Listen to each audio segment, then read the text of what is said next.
Good evening everyone and welcome to example. सभी का स्वागत है। एग्जाम्पल पे स्टार्ट करेंगे आज का सेशन। तो इडियम्स एंड फ्रेजेस जहां तक हम लोग पढ़ चुके हैं उसी के आगे का कंटिन्यू करेंगे। तो सभी लोग जुड़ जाइए, वीडियो को लाइक और शेयर कर दीजिएगा। बाकी बातें हम लोग आगे करते रहेंगे, ठीक है कि नहीं है? सबसे पहले मैं आप लोगों को बता दूं कि इडियम्स एंड फ्रेजेस का फर्स्ट पार्ट हम लोग पढ़ चुके हैं। तो हम लोग करीबन 38 या 35 तक हम लोग इंडियन पढ़ चुके हैं। आज हम लोग बात करेंगे उसके आगे का। 38 तक हम लोग कंप्लीट कर चुके हैं पार्ट नंबर फर्स्ट में। So today we are going to study from all in all it means 39th number से हम लोग पढ़ने वाले हैं। तो अभी तक उम्मीद करता हूँ जितना मैंने आप लोगों को पढ़ाया वो आप लोगों को समझ में आया होगा। तो जय हिंद सभी लोगों को, वेलकम टू एग्जाम्पल। सभी का स्वागत है। Good evening all of you. Video को लाइक और शेयर जरूर कर दीजिएगा, जिससे कि बाकी लोग भी जुड़ जाएंगे। तो आज का सेशन थोड़ा सा मतलब बोलूंगा कि कोशिश करूंगा और ज्यादा डीप में समझाने का, क्योंकि इडियम्स एंड फ्रेजेस एक ऐसे मतलब टॉपिक है। Idioms and phrases, one word substitution, ये दो टॉपिक हमारे एग्जाम्स के लिए ऐसे हैं जो बहुत ही ज्यादा इंपॉर्टेंट है और ये हमसे बनने भी चाहिए, क्योंकि सिनोनिम एंटोनिम ऐसे हैं कि आपको उनको बार बार रिवाइज करना पड़ेगा। But one word substitutions and these means idioms and phrases जो है ना, ये वर्ड्स जो है ना, इनको देखकर, इनको रिलेट करके we can understand the word and we can hit the right answer. तो इस राइट आंसर को मालूम करने के लिए व्हाट टू डू, क्या करना चाहिए हम लोग, क्या नहीं करना चाहिए, वो हम लोग देखेंगे। चीजों को रिलेट करके हम लोग पढ़ने की कोशिश करेंगे। So now come to the point. The first word of the day is all in all, है ना। सेकेंड सेशन है, बट आज का पहला जो वर्ड है वो हमारा क्या है? ऑल इन ऑल है। Having all authority. All in all का मतलब होता है सर्वे सर्वा। जैसे फैमिली में जब शादी वादी होती है ना, तो एक व्यक्ति को ना एक कुछ जिम्मेदारी सौंप दी जाती है। जैसे जनरली जिया जी फूफा जी होते हैं ना, उनको एक जिम्मेदारी सौंप देता है कि भैया ये काम आप लोगों को करना है। तो उसका इसका कुछ भी काम करना होगा, फलाना काम करना है, ढंग का काम करना है, तो ऑल इन ऑल वो हो जाते हैं। इसका मतलब क्या है? Having all authority. इसको हिंदी में बोलते हैं सर्वे सर्वा, ठीक है, सर्वे सर्वा। तो ये चीज आप लोग देख लेना।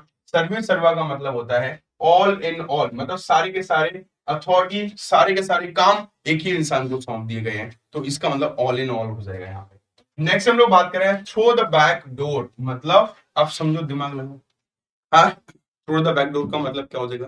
अब कोई व्यक्ति आगे से ना आकर पीछे के दरवाजे से आ रहा है। अब इंसान ने पीछे का दरवाजा इमरजेंसी के लिए बनाया, आप उसमें से होके आ रहे हैं। इसका मतलब गलत तरीके से कोई काम करना, इन एन इनडायरेक्ट और अनफेयर वे, कोई गलत तरीके से, है ना। क्या होता है? थ्रू द बैक डोर का मतलब होता है गलत तरीके से। कैसे बेटा? गलत तरीके से। तो ये चीज आप लोगों को यहाँ पे थोड़ा सा ध्यान रखना है, और कुछ नहीं, ठीक है। चलिए आगे बढ़ते हैं हम लोग। Of two minds. Of two minds का मतलब क्या होता है? ऑफ टू माइंड्स का मतलब दो दिमाग का। इसका मतलब क्या है? ऑफ टू माइंड्स का मतलब यह है कि दिमाग में दो बातें चलती हैं। कई बार क्या होता है, कुछ डिसीजन लेने के लिए, कुछ काम लेने के लिए हम लोग क्या करते हैं, यहाँ पे हम लोग, हमारे दिमाग में दो बातें चलती हैं कि सर ये भी कर लूं, ये भी कर लूं, ये भी अच्छा है, ये भी अच्छा है, लेकिन दोनों चीजें हम नहीं कर पाते हैं इस चीज में। तो हमारे दिमाग में क्या है? कॉन्फ्लिक्ट चलते रहते हैं। तो ये आपको ध्यान रखना है। ऑफ टू माइंड्स मतलब दो दिमाग का होना, मतलब दिमाग में दो बातें चलना। इसका मतलब होल्डिंग कॉन्फ्लिक्टिंग ओपिनियन, मतलब दिमाग में दो विवादास्पद क्या होना? कॉन्फ्लिक्टिंग ओपिनियंस होना। अब राय जो है, दिमाग में जो बातें चल रही हैं, दो बातें चलना, उसको बोलते हैं ऑफ टू माइंड्स। अब ब्लेसिंग इन डिस्गाइज का मतलब क्या होता है? अब ब्लेसिंग इन डिस्गाइज का मतलब होता है हम लोग बात करें a good thing that seemed bad at a first. मतलब हम लोग बात कर रहे हैं जैसे कि ब्लेसिंग इन डिस्गाइज का मतलब यह है कि जैसे घर वाले, हमारे पेरेंट्स वगैरह हमें गालियां देते हैं। गाली को मतलब इन द सेंस वो हमें उल्टा सीधा कहते हैं, डांटते हैं, फटकारते हैं, सुबह जल्दी जगाते हैं, है ना, या फिर कोई और भी बातें बोलते हैं। तो ब्लेसिंग्स होती हैं इन डिस्गाइज, मतलब वो बात हमें बुरा नहीं मानना चाहिए, क्योंकि वो जो बातें हमें अभी बुरी लग रही है ना, वो कहीं ना कहीं आगे चल के वो हमारे लिए ब्लेसिंग्स साबित होने वाली है, वो हमारे लिए एक अच्छी चीज साबित होने वाली है। तो ब्लेसिंग इन डिस्गाइज का मतलब होता है कोई ऐसी चीज जो फिलहाल एट द मोमेंट हम लोगों को बुरी लग रही है, बट वो आशीर्वाद है, वो हम लोगों के लिए वरदान है, वो हम लोगों के लिए अच्छा है। तो उस चीज को हम लोग बोलते हैं ब्लेसिंग इन डिस्गाइज। आजकल के स्टूडेंट्स को टीचर कुछ बोल दें तो उन्हें बुरा लग जाता है। हमारे टाइम पे ये था कि टीचर कूट देते थे, है, मैं भी बहुत कुटा हूं। समझ में आया कि नहीं आया? इस सर्दियों में ना, जो सर्दियां आने वाली हैं, ऐसी सर्दियों, मुझे याद है जनवरी या फरवरी का मौसम था, जनवरी का था शायद। उस टाइम पे मुझे, आई वॉज इन सिक्स और सेवंथ स्टैंडर्ड, मैं 7th क्लास में था उस टाइम पर, मुझे ऐसी सर्दी में ठंडे ठंडे मौसम में मुझे 106 डंडे पड़े थे। कितने डंडे पड़े थे? 106। मेरे जीएस वाले सर थे, जनरल स्टडी पढ़ाते थे, जीएस एसएसटी जिसे हम लोग बोलते हैं, उन्होंने 106 डंडे मारे थे हमें। और वो शुक्र मनाओ कि मैं उस क्लास का सबसे मतलब ठीक ठाक मतलब स्टूडेंट था कि मेरे को 106 पड़े। हाईएस्ट रिकॉर्ड था 315 का। ठीक है, 315 डंडे एक व्यक्ति में पड़े थे, लड़के में पड़े थे।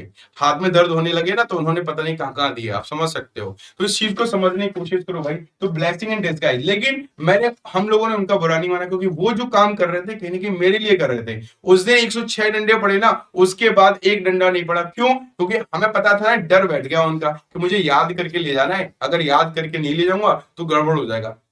ठीक है, तो वो क्या होने लगा, मैं उस पढ़ने लगा, मैं पढ़ाई करने लगा, समझने लगा चीजों को, और वहां पढ़ाई शुरू कर दी तो फिर मेरे में डंडे नहीं पड़े। तो इसका मतलब क्या है? तो ब्लेसिंग इन डिस्गाइज का मतलब होता है कि अभी हमें बुरा लग रहा है लेकिन हमारे लिए आशीर्वाद है, वरदान है। तो ऐसी कोई चीज जो पहले तो बुरी लगती है लेकिन हमारे लिए अच्छी होती है, उसको हम लोग बोलते हैं a blessing in disguise. Next, hang in their का मतलब होता है डोंट गिव अप। ठीक है, हैंग इन का मतलब होता है, हैंग इन देयर मतलब डोंट गिव अप, मतलब कि अप लिखा लिया है, इसमें अप नहीं लगा हुआ, don't give up. Hang in their का मतलब होता है किसी चीज को कंटिन्यू करना, किसी चीज को जारी करना, छोड़ के ना जाना। जैसे हम लोग तैयारी कर रहे हैं, 1-2 साल मेहनत किया, तैयारी किया, सिलेक्शन नहीं हुआ, 1 नंबर से रह गया, कभी 2 नंबर से रह गया, फिर तैयारी किया, अगले साल मेरा फिर 2-3 नंबर से रह गया। तो हम लोग, बहुत सारे लोग क्या करते हैं, अरे यार 2 साल तैयारी कर ली, अब नहीं करना, आगे छोड़ दो। नहीं भाई, ऐसा कुछ भी नहीं, ऐसा कुछ भी नहीं है। सिंपल सी बात है, सिंपल सी बात क्या है, अगर आप 2-3 साल तक तैयारी कर रहे हो, सिलेक्शन नहीं हो रहा है, तो थोड़ा सा पैटर्न चेंज करो।